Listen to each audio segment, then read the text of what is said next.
Praise lord. ఈరోజు మనం మోహపు చూపు గురించి చూడడానికి ప్రయత్నం చేద్దాము. అవునా, బైబిల్ గ్రంథంలో మత్తయి సువార్త 5వ అధ్యాయం 28వ వచనంలో ఈ విధంగా రాయబడి ఉంది. నేను మీతో చెప్పున్నదేమనగా, ఒక స్త్రీని మోహపు చూపుతో చూచు ప్రతివాడు అప్పుడే తన హృదయమందు ఆమెతో వ్యభిచారం చేసిన వాడగును. ఇది ఎంతో స్పష్టంగా ఉంది కదండి.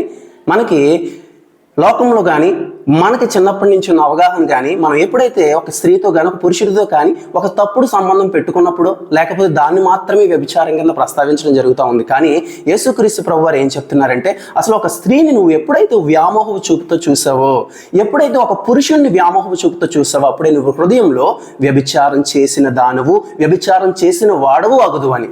కాబట్టి చూస్తే ఏంటంటే, ఈ సమాజంలో మనం చూస్తూ ఉన్నాము.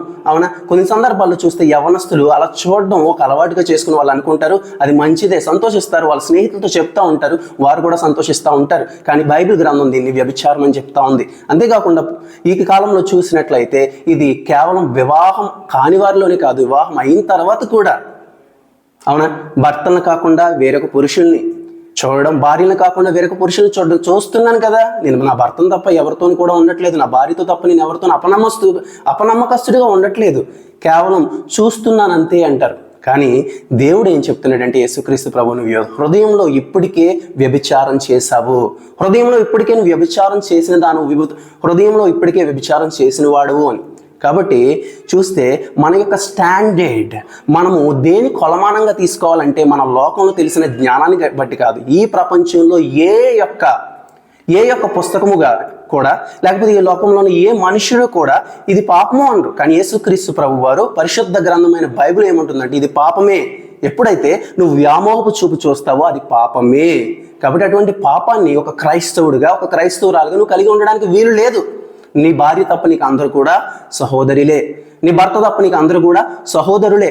ఇంకా చెప్పాలని, నువ్వు వివాహం కాకపోతే నువ్వు వెయిట్ చేయాలంతే తప్ప వీరిలో వారిలో నీ భర్తని భార్యని ఎలా ఉంటుందేమో నా భార్య, ఎలా ఉంటాడేమో నా భర్త అనుకోవడం కానీ కూడా వీలు లేదు. ఎందుకంటే ఆదాముకు అవనిచ్చిన దేవుడే నిన్ను కూడా సమయంలో జతపరుస్తాడు సరిగా.